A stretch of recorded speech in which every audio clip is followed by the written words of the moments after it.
In our hot sauce segment today, we are going to talk about some expert advice on how to deal with all of this, with the killing of Osama bin Laden, the war on terrorism, with terrorism. How do you talk about it with your children? Do they have a lot of questions? Well, we are consulting with the American Academy of Child and Adolescent Psychiatry about how to talk about it with your kids. Our first tip from them: wait until your children are ready to talk. You shouldn't force an uncomfortable conversation on them.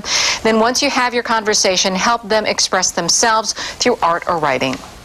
We were talking to our producer, Lauren, and she had said when she was in middle school, it was the attack of 9/11, and the teacher immediately said, it's by people who don't like America. And it was a harsh truth to her, but it was honest. It was. And I think there's something to be said for being honest and upfront about things, but I know I always appreciated when my parents, my teachers, everyone waited for me to come to them, because that meant that I was ready to talk. So I do really respect this advice and think that I know it worked when I was a kid, and that absolutely, I respected adults who did that for me. Don't rush, but when you are talking with your kids, make sure you tell them the truth, as Lauren's teacher did. When your children are asking those questions, be honest with them. Give explanations, simple explanations that are appropriate for their age group, and be ready to repeat yourself if they have trouble understanding you. You know, the kids, sometimes certain aspects about your conversation with them will confuse them. My son, who's 10 years old, came back yesterday.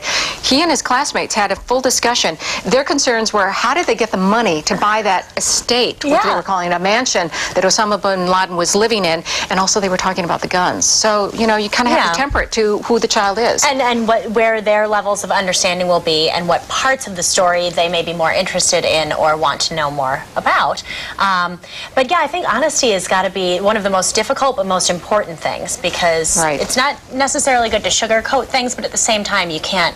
I would be worried about scaring my kids. Absolutely.